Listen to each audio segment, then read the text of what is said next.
La parole est à vous. Exprimez-vous en direct sur des sujets d'actualité ou d'intérêt commun.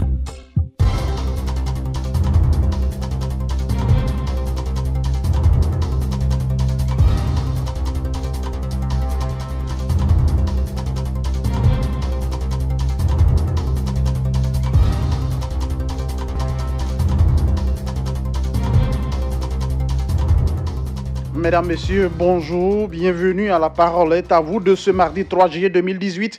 Depuis 17 mois, l'État a mis en place l'Agence Côte d'Ivoire PME qui sert désormais d'interface entre l'État et les petites et moyennes entreprises. Cette structure d'accompagnement conseil vise à propulser les PME ivoiriennes dans leur évolution à la création d'emplois surtout, en particulier en faveur des femmes et des jeunes. Que préconisez-vous aux acteurs publics et partenaires au développement pour garantir la prise en compte des préoccupations et intérêts des plus petits dans le secteur? Voici le sujet de ce mardi. Votre avis nous intéresse dans ce numéro de La Parole est à vous.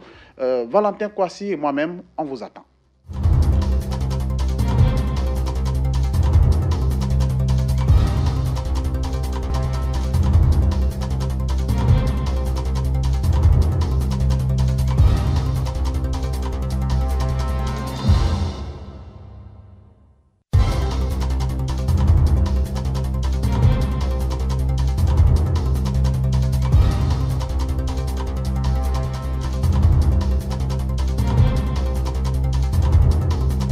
En attendant de prendre le premier auditeur, il y a eu de très nombreuses réactions sur la page Facebook de Radio Côte d'Ivoire. Akir Lajoie, par exemple, dit que cette structure pourra être dynamique si elle finance les diplômés des universités et grandes écoles. Ceux-ci ont plein de projets et qui sont intéressants. Et la structure pourra aussi résoudre en quelque sorte la question épineuse du chômage des jeunes. C'est ce que dit notre internaute sur la page Facebook. Beaucoup d'autres réactions.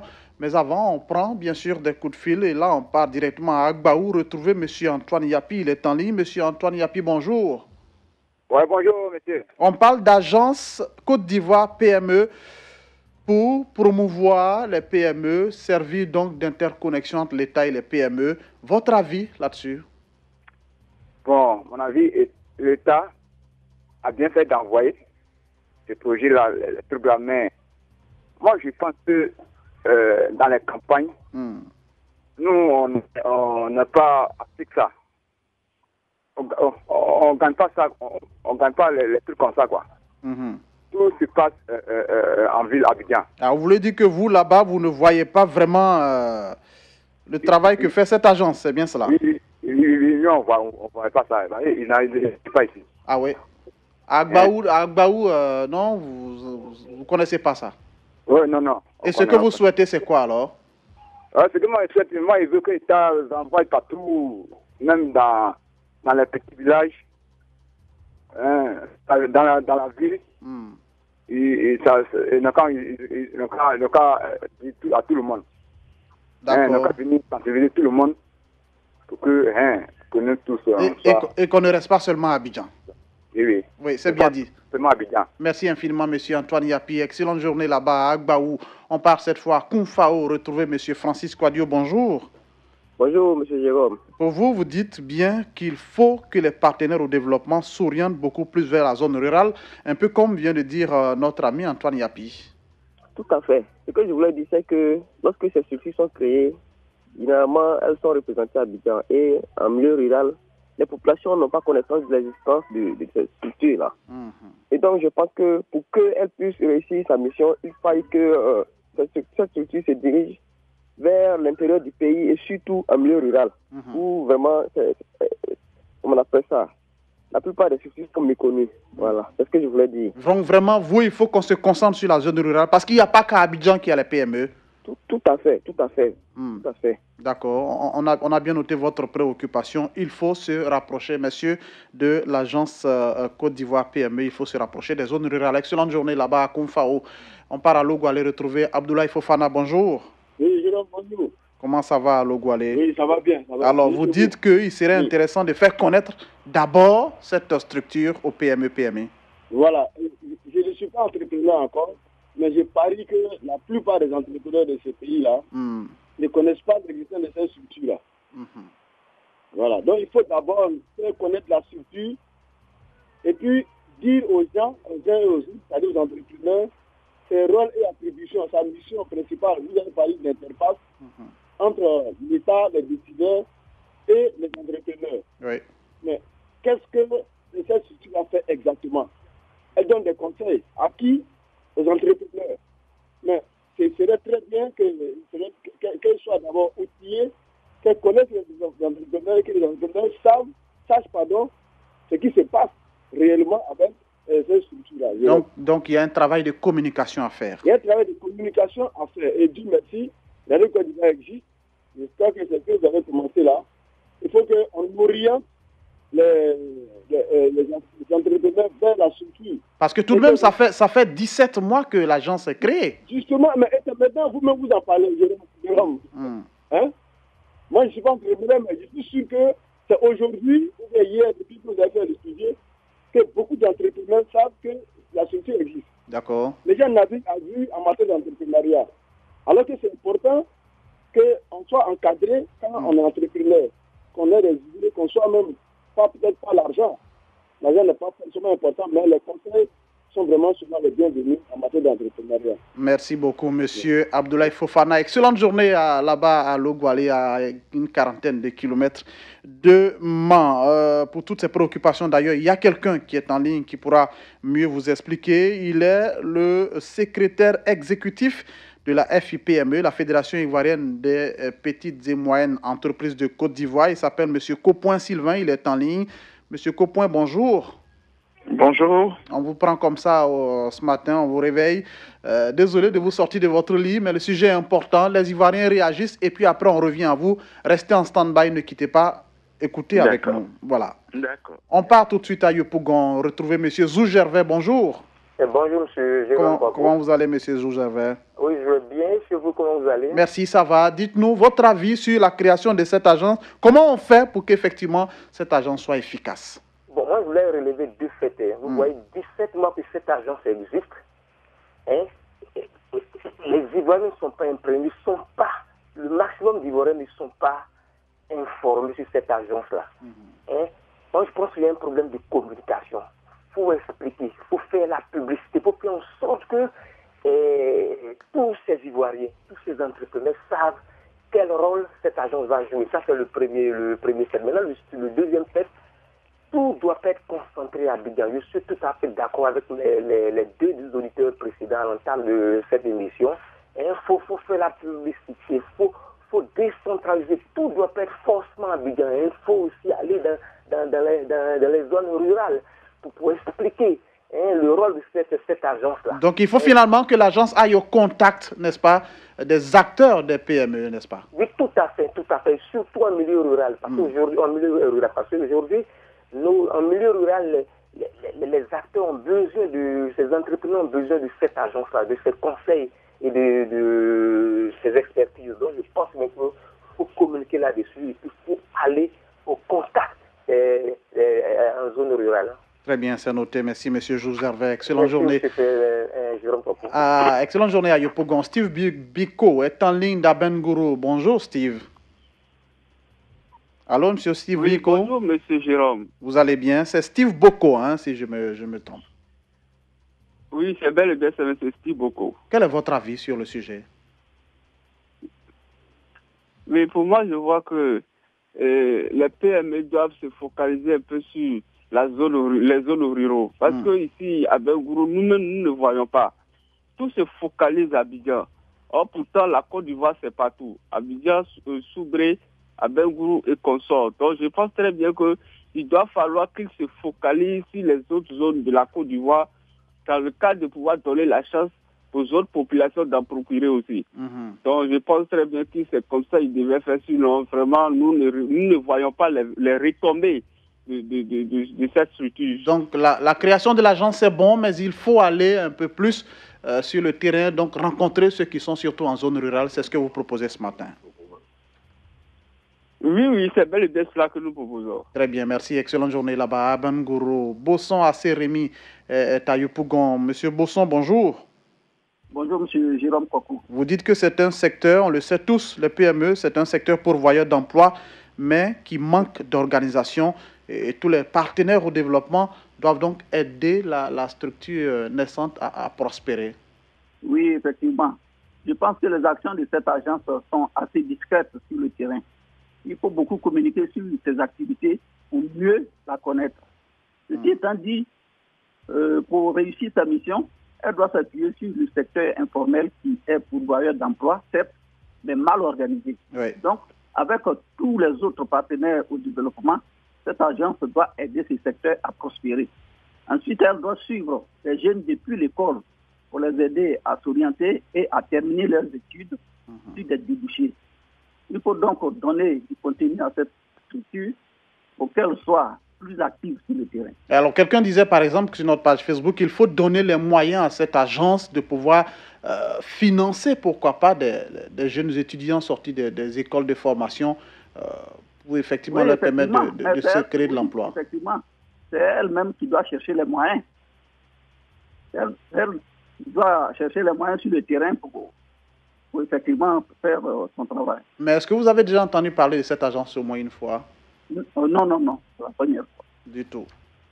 Merci, monsieur Bosson Assez-Rémy, ici même à Abidjan, Yopougon. Excellente journée. On va partir cette fois à Treichville, retrouver monsieur Emmanuel Orso. Il le dit, c'est une structure qui doit faire un travail de communication. Ce que les autres ont déjà dit, c'est toujours le même problème. Monsieur Emmanuel Orso, bonjour.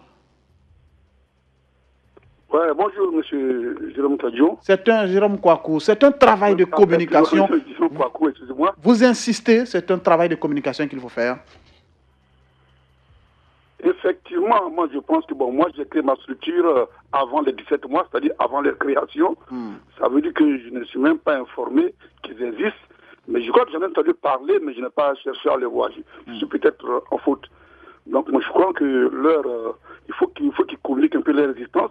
Et puis on ne connaissait pas aussi quels sont les moyens qu'on met à leur disposition pour qu'ils soient sur tout le territoire. Ça va être difficile. Maintenant, je veux dire qu'on ne peut pas se focaliser pour dire que les emplois doivent être exclusivement réservés aux jeunes ou aux femmes. Parce que le chef d'entreprise a ses priorités. Et d'abord, ses priorités se tournent vers tout ce qu'il faut créer d'abord et les charges qui s'engrainent au niveau de l'entreprise. Très bien.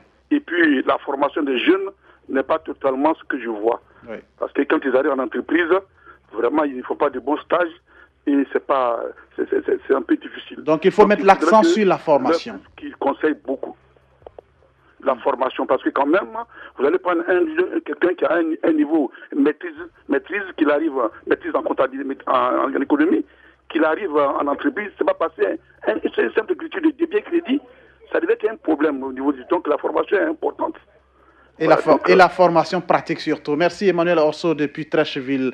On termine ici avec M. Bomisso Mathieu avant de revenir à notre consultant. M. Bomisso, bonjour. Bonjour Jérôme Kouakou. L'agence Côte d'Ivoire PME, vous comprenez son rôle. C'est une sorte d'interface entre les PME et l'État de Côte d'Ivoire et c'est pour donner de l'emploi aux jeunes et aux femmes. Vous comprenez? Très bien. Allô? Oui, je vous suis. Voilà, donc il faut que cette agence soit un peu décentralisée sur tout le temps du territoire. Décentralisée. Oui, et assez de publicité pour que nous soyons bien informés. Et sinon, beaucoup ignorent encore la création de cette agence-là, et quelque part en campagne comme en ville. Oui. Encore, sinon que vraiment nous ne sentons pas pour le moment cette agence-là. D'accord, on a noté voilà, tout cela. Bon, merci, bonne émission. Merci, M. Bomisso Mathieu. Excellente journée ici. On retourne à M. Copoin Sylvain. Il est le secrétaire exécutif de la Fédération ivoirienne des PME, petites et moyennes entreprises. M. Copoin, vous êtes bien là? Oui, je suis là. Vous avez entendu les Ivoiriens, pour la plupart, ils ne connaissent pas l'agence Côte d'Ivoire PME. Vous avez la chance d'être secrétaire exécutif de la FIPME. Donc, naturellement, vous connaissez bien cette agence. C'est quoi cette agence Côte d'Ivoire PME? Je connais très bien l'agence. Elle a été bien pensée, réfléchie depuis pratiquement 2 années successives.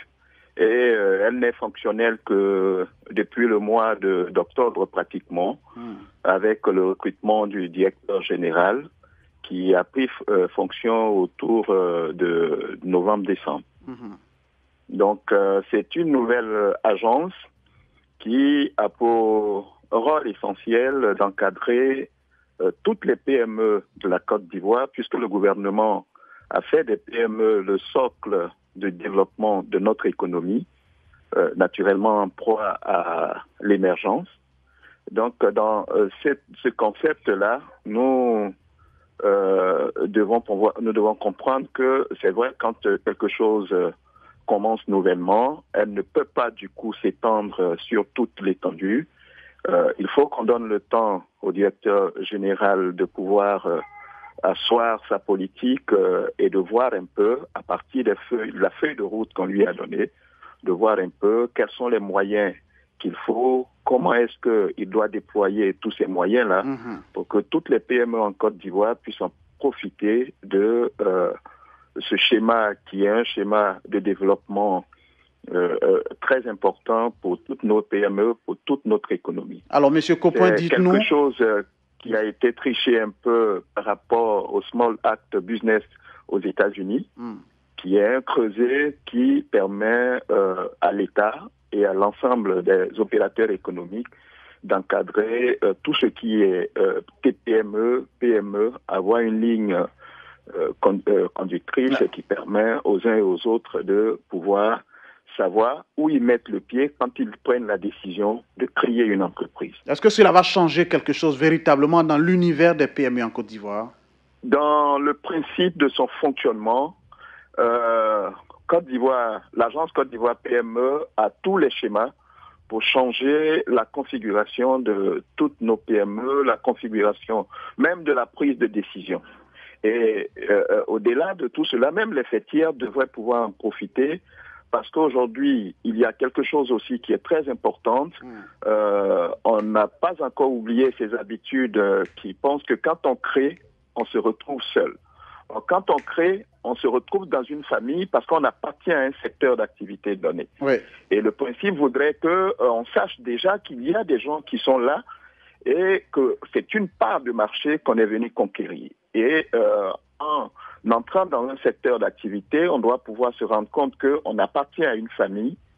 Et dans cette famille-là, il faut qu'on se regroupe pour voir un peu quels sont les éventuels problèmes qui minent le secteur, de sorte qu'ensemble, en réfléchissant à des solutions, on puisse trouver assez facilement. Seul, on ne peut pas trouver facilement les solutions. Très bien. C'est ensemble. Donc, les fêtières sont prises en compte. Toutes les organisations sont prises en compte. C'est des schémas assez intéressants de développement de ces PME. Donc, si nous devons accélérer les choses, il est important que les Ivoiriens comprennent que c'est une nouvelle initiative. Il faut qu'on donne le temps de communiquer là-dessus. Il faut qu'on donne le temps de mettre les schémas. Il y a beaucoup d'initiatives que l'État a prises. Naturellement, il y a l'incubateur qui est pratiquement lancé. Il y a des fonds de garantie qu'il faut mettre en place. Il y a un certain nombre de schémas qui doivent accompagner toutes ces prises d'initiatives en termes de création d'entreprises. D'accord. Pour que les gens comprennent ce schéma. Monsieur Coppoint, je parie qu'il va y avoir une collaboration très étroite avec la FIPME, d'où vous êtes, secrétaire exécutif d'ailleurs. Très rapidement. Le directeur général est passé voir avec nous pour que nous puissions essayer, dans la mesure du possible, d'avoir déjà la même vision, de partager sa façon de vouloir diriger cette institution qui, pour nous, est très, très, très importante. Donc, nous avons échangé avec lui, nous avons donné notre avis dessus. Le docteur Boguifo l'a reçu avec son conseil d'administration et je pense que nous sommes en phase. Merci infiniment, Monsieur Coppoint Sylvain, secrétaire exécutif de la FIPME. Merci pour votre contribution ce matin. Excellente journée et à très vite sur la radio. La parole est à vous de ce mardi 3 juillet 2018. Point final, on s'arrête là, mais on reste sur place parce que la revue des titres, c'est dans un instant. Vous pouvez réécouter cette émission ce soir à 22h15 sur Radio Côte d'Ivoire et sur notre site internet www.rti.ci, onglet Radio Côte d'Ivoire.